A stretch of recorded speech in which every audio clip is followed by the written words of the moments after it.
Hey, sis, welcome to Rise and Thrive with Dr. Ty, the podcast where Black women come home to themselves. This is your space to take off the Superwoman cape, soften your shoulders, and breathe into the beauty of your becoming. I'm Dr. Ty, your guide on this healing journey through joy, grief, menopause, mental wellness, and everything in between. This is where strength meets softness and where thriving means choosing you, mind, body, and spirit. Let's rise together. Today's episode is especially close to my heart. If you've lost your mother or are grieving a mother figure, I want you to know you're not alone. In this conversation, I share what it has looked like for me to stay strong while falling apart, to keep going while carrying the weight of a love that now lives in memory. This isn't about getting over it. It's about honoring our grief, finding softness and sorrow, and remembering that healing doesn't mean forgetting. It means allowing ourselves to feel and still rise. So if you're holding heartache today, come sit with me. This episode is for you. Hi, everyone. I'd like to start this episode by introducing the guests for the show today. I'd like you all to meet my cousins, Randy and Candace. Hi, my name is Randy. Thanks, Randy. How about you, Candace? I'm Candace. So the topic that we're going to be talking about today is on like dropping the cape and the Superwoman syndrome, specifically as it revolves around grief. So I'll just ask you ladies some questions, and however you guys want to go answer, we'll just play it by ear. All right, so the first question is, when you hear the phrase strong Black woman, what comes up for you? For me, when I hear the word strong Black woman, I'm thinking you have to be capable of doing freaking almost everything. Especially I would say, like, for me as a mom, it's like you have to be able to just be strong throughout whatever hits you. Like, it doesn't matter what's going on in your life, you have to be able to be resilient and overcome whatever. And it's almost like you can't show it's almost like you can't show sadness, or you can't show that you're hurting or you're going through something. You always have to keep going no matter what goes on in your life. That's what um that's how I feel when I hear that. Okay.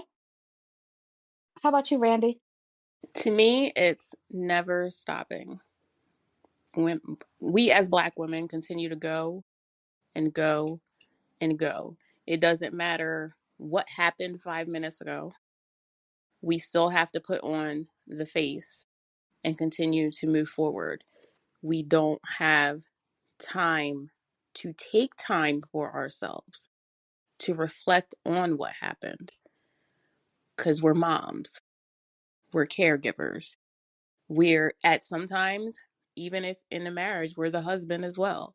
So we don't have time to sit back and reflect on what happened or try to get closure on something that happened. We just are expected to continue to go, move forward, on to the next task. Okay, this task isn't finished. Okay, but we got another one right here. And you have to stop what you're doing and just do it.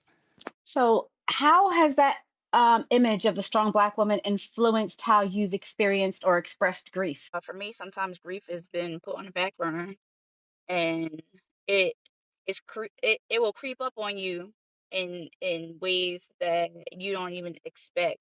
So it's almost like you don't even have time to feel. It just hits you out of nowhere. So for me, it's like I felt like I've had to learn what grief really was. So, like, was there a time when you were expected to hold it all together while you were grieving?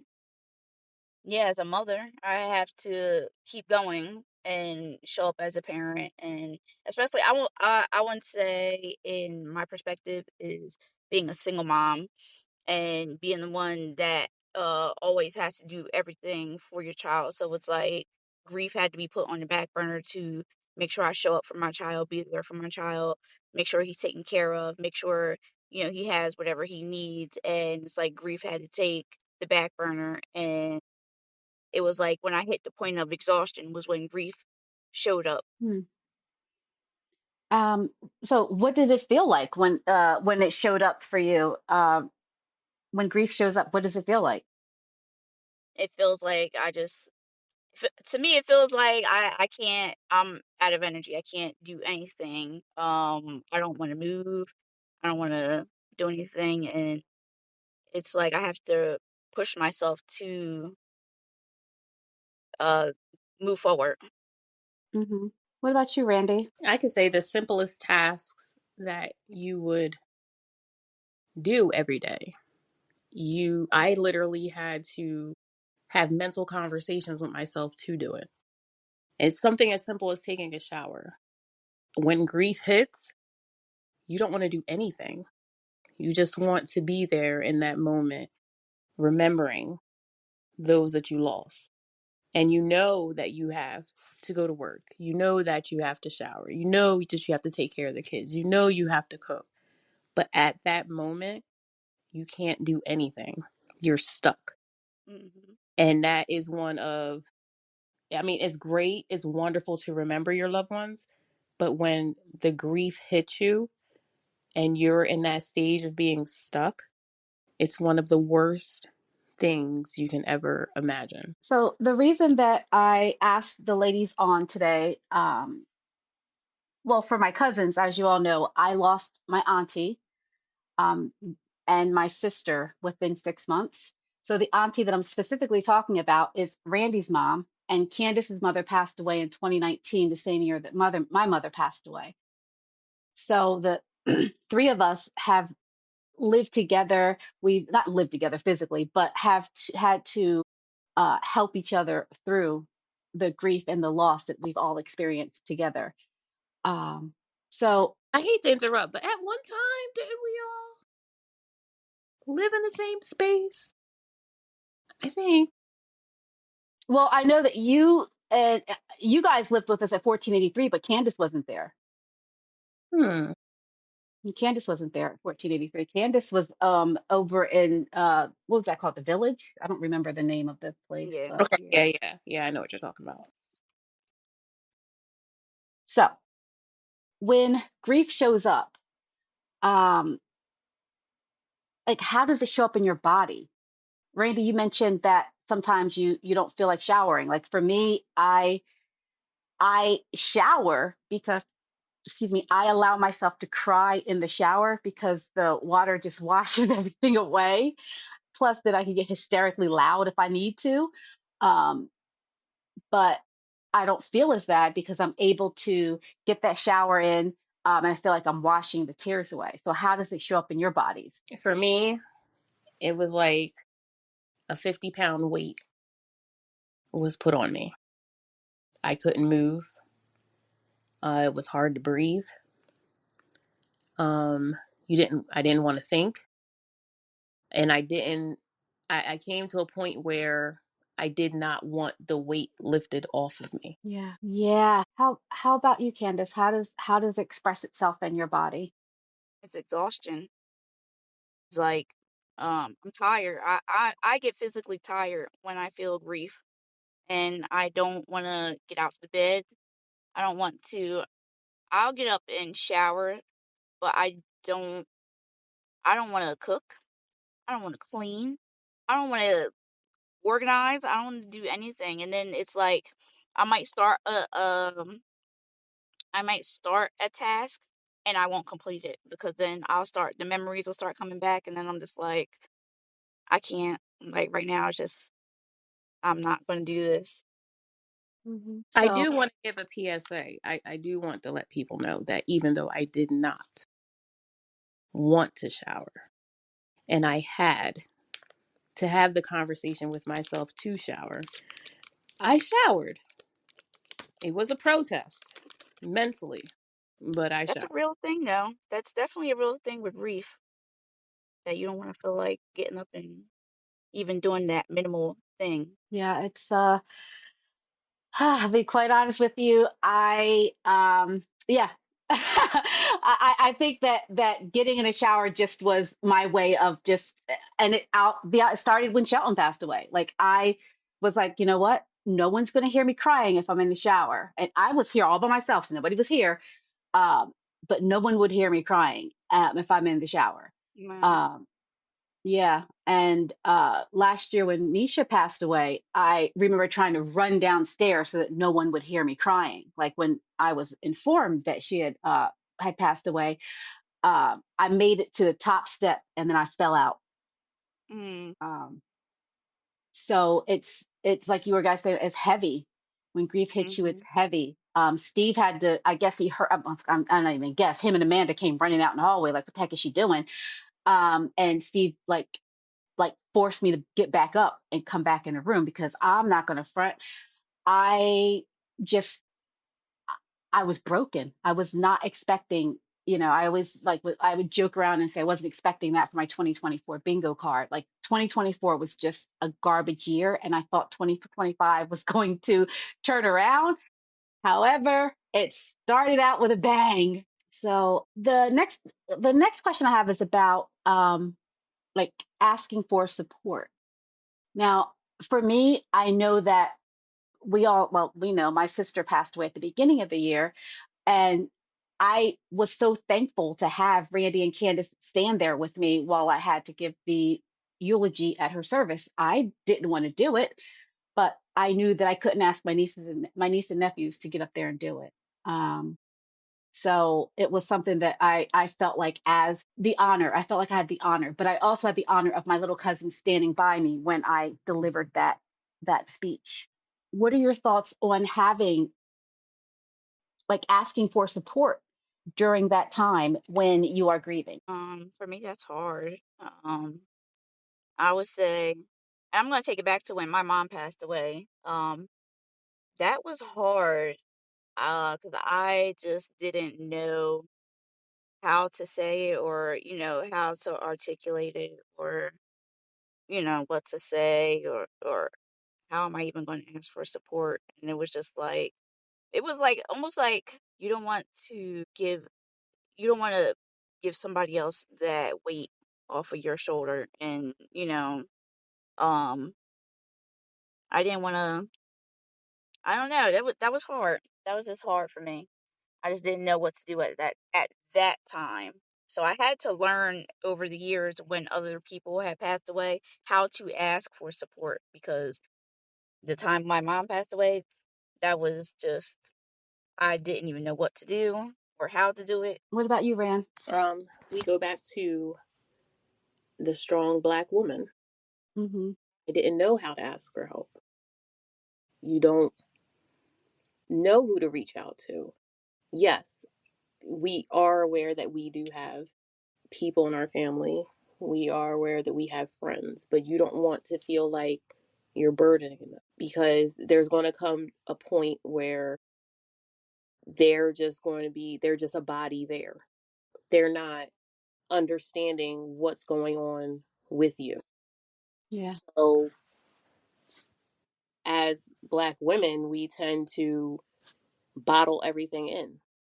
because there's not an outlet for us to express what we're feeling, especially with grief.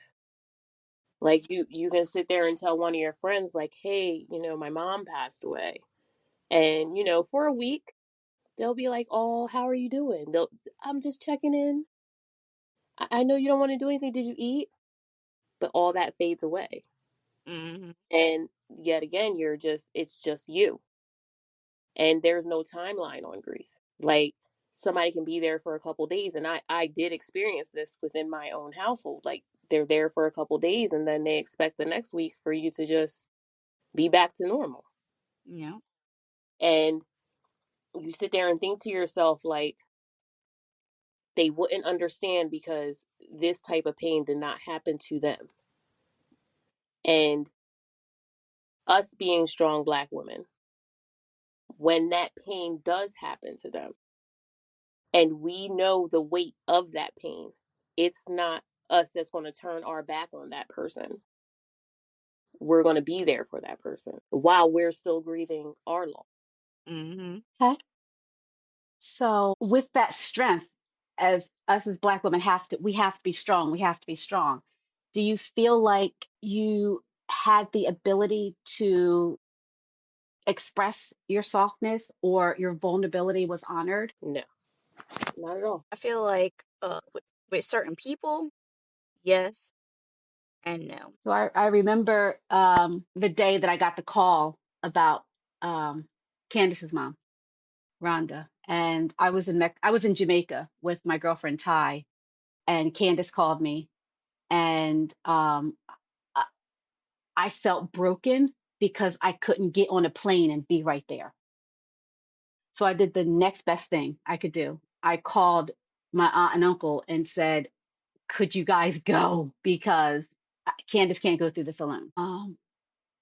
And of course, I I physically did not want to go to the hospital to say goodbye to my aunt. What made me go was I knew that I had to be there for the family. I had to be strong for the family. But during that time, I will say that my vulnerability and my softness was only honored by the family. Mm-hmm. I'll say this: when my mom passed away and we were at the hospital, and when I first walked in and seen her, I walked in with my brother. Her husband was there. And as soon as I looked at her, I already knew that she was gone. My first reaction was I had to be the strong one for her husband and for my brother. So while they were there crying, asking doctors millions of questions, I was just standing there being strong, giving hope, even though I already knew. It wasn't until I stepped outside and I fell. And then after I had my moment, I went right back in there and continued to be strong. And that was hard. One of the hardest things I have ever done. Because at that point, I was the little girl again, but I couldn't be the little girl again. I remember being on the phone, and the doctor had said that Auntie had gone into DIC. So basically, that's a clotting situation. And I remember in my head, and when it came out of my mouth, I was like, oh my God. I was like, we have to call it. When I got there, I had counted the amount of blood that they had given to my aunt to try to save her life. I walked over to the side of her bed, and there was blood on the floor. Yes, Mm. it was. Jesus. And yeah, there was so much blood. They had her on ECMO that night, and I ooh, and I knew that it was not going to be pleasant. I think the thing that broke me was this was a Tuesday evening. Monday morning, my aunt and I worked out together. Mhm. Tuesday, she went to the hospital and said, "Hey, I'm just getting a procedure." And then I get a call from her husband, and the doctor wants to talk to me. And so whenever there is the doctor wants to talk to you, I was like, oh no, oh no. Mm. The thing that got me, Ty, was the procedure was completed. Yeah, She was yep, just she going was done. in. Yep, And then I was told that she said something, she laughed, and then went in a cardiac arrest. yeah, Jesus. yeah. Mm-mm. They explained to me that she went to PEA, which is pulseless electrical activity. Well, so basically, your heart is like the electricity is still moving through it, and then Mm-hmm. and then of course the doctor had said to me, she was an interventional radiologist. So she had said to me, well, we did really good CPR. So anyone who works in healthcare knows what that means. That there are ribs broken, and they couldn't define where the bleeding was coming from. But I personally think honestly that after they had, I mean, the tumor was very, very big. After they had taken the biopsy and gotten a little bit of the tumor off, at that point, I think that's when when the tumor ruptured and her heart stopped beating. That's my Mm. theory behind it. And I also know that I know my auntie was not going to sit there and go through years and years and years of chemo. That wasn't her jam. So I think I like to think that she's up in glory right now, and it's like, I peaced out. That's what I like to tell myself, that she was like, nah, I'm not doing this. Mm-mm. She watched her older sister go through chemo for 4 years. Yep. I knew mommy didn't want to go through that. Absolutely not. That's a good way of looking at it. So Can I say something though, go for it. in reference to grief? Because I feel like in my situation with my mom was sick and she was going downhill. So it was like I had to grieve her before she even passed away because I had to think of the idea of it was almost like every time she would get sick and be in the hospital, I would get and from her sister would call and be like, it could be her time to go. And that's what always was going through my head, like, is this going to be the time? Is this going to be the time? Because I already knew she was sick. So it was like every time something happened where um her where she would get more sick, it was just like, oh my God, like, is this going to be the time?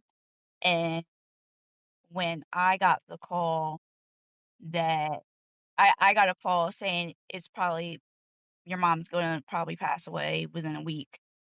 I was I was out eating with one of my friends from work, and her mom had already passed away, so she could understand what I was going through, and she asked me if she wanted me to if she wanted me to ride with me to go visit my mom, and I was like, no, I don't need you to go with me. But that was hard because I just fell out crying right then and there, right after that phone call, and it was like I've never cried in front of this person before. She was just a work friend, but she was very supportive at that time. So I thank God for that. But at the same time, just remembering back is like trying to grieve somebody as they're going through a process, and it's like you're grieving them, you're grieving yourself, the person that you were then and now, and through the stages. And that's when I had to learn about grief, and not grief is not just somebody passing away, but it's also um the process of changing over, even if it's yourself, like who you were when that person was well, who you are now. You're not the same person. I had to learn that grief isn't just about someone passing away as well. So when you say the person you were versus the person you are today, how would you define that person today in terms of strength? I would say now it's gotten a lot better.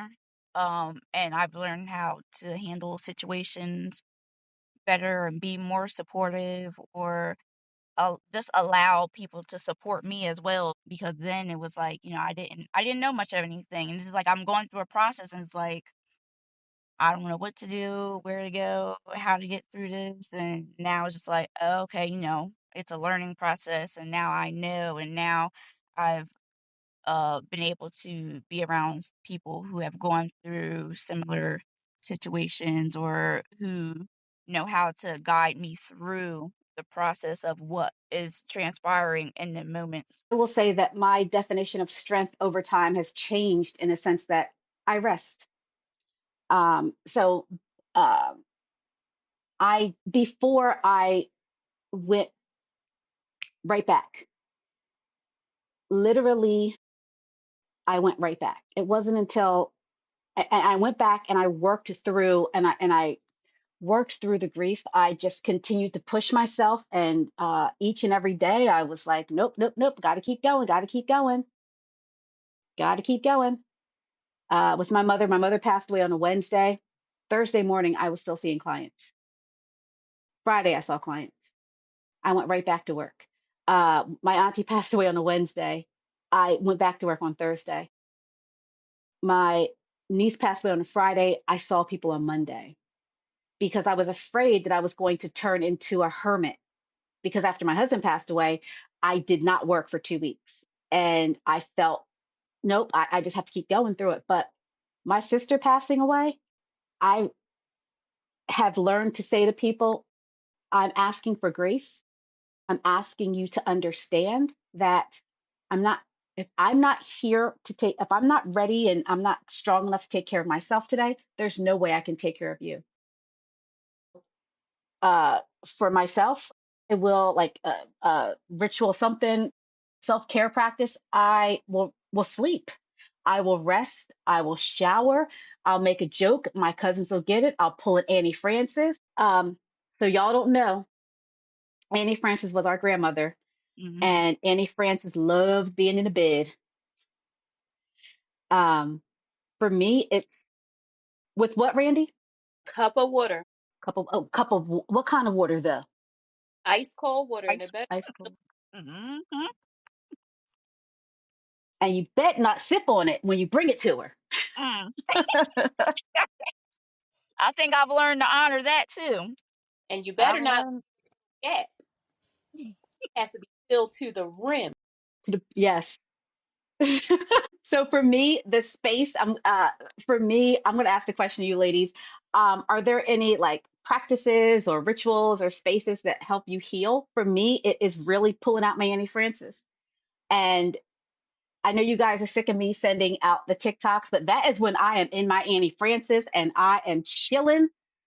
I also enjoy getting massages or reading or listening to music, but it's me working on myself. I'll journal, I'll meditate. Those are some of the things that I have to do in order to make myself whole, in order to do my work. What about you guys? What have you been able to do to help you to begin to heal? For me, it's been reading. I have to read. I read stuff that's more of a like a personal development type books. Also, I like going out, getting my nails done, but of course, I have to do it when my son's in school. Anything I do self care is while my son's in school because I need my me time so I can be myself and not have to be mom in that moment. Like, let me go get my hair done, get my nails done, or something like that. That's what I do. Hey, Ren, what about you? For me, I can say, and I don't mean to piggyback off you, Ty, but I have fully embraced my Annie Francis moments when I just need it. I will lay in the bed with the TV on, listening to it because that's what she did, with my cup of water. And it's something that you just need to get back to yourself. I do take time out. I do go get my nails done. My kids are older now, so I do go even when they're home. I still feel guilty leaving them home when I go do things for myself, but it's something that I need to reset to be the strong one again. So, when I say the term healing beyond the cape, what does that look like to you? When I hear that, I feel like it means to put the cape down and be like, okay, I need a moment for me. I need my me moments. I know going through therapy, I've learned that I do need to take time out for myself and not have to be the person with the title on with mom or, anything to anyone. It's like, okay, you need to learn to honor yourself and go out with your friends, go do something for yourself. Even if it's just to take a car ride, like you need to learn to honor yourself and not have to be strong woman all the time. Awesome. You hit it. You hit the nail on the head. Hmm. But I also want to add that support system that you have with other people. That also is Hmm. So, what is a message that you want to share with another Black woman who is grieving but doesn't like feel like she's allowed to fall apart? you're most definitely allowed to fall apart. You're allowed to scream. You're allowed to cry. You're allowed to do it in front of others. It does not make you look weak. That is another notch in your strength belt. Don't be afraid to reach out to people. Don't be afraid to not speak about the person. Don't be afraid. Don't tiptoe. Tiptoeing is what pulls you further into grief. Let every emotion out. Let all the anger out. It's okay. Absolutely. It is absolutely okay. There's honestly no reason for us to suffer in silence. So, Candace, you mentioned therapy. And what is something that you guys feel like mental health professionals need to know about the Black woman experience? I feel like as Black women, it's like a social expectation that Black women are supposed to just bear it all, and that's not that's not human.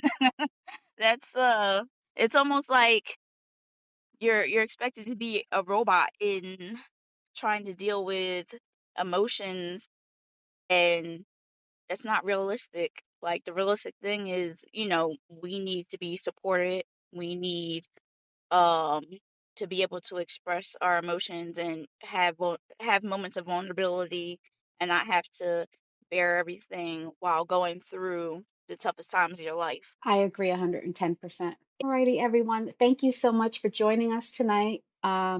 I'd like to thank my guests, Randy and Candace, for being amazing and being honest and open with me. Thank you. Sis, if your heart feels heavy right now, know that you don't have to carry it alone. Grief has a way of reshaping us, but it doesn't get to erase us. You are still here, still worthy, still rising. Give yourself grace. Talk to your ancestors. Take the nap, light the candle, cry when you need to, laugh when it comes. And remember, your softness is not weakness, it's sacred. Thank you for sitting with me in this space. If this episode spoke to your spirit, share it with someone who needs the reminder that they are not alone in their grief. Until next time, keep choosing you, mind, body, and spirit. And as always, grace over grind, sis. Grace over grind.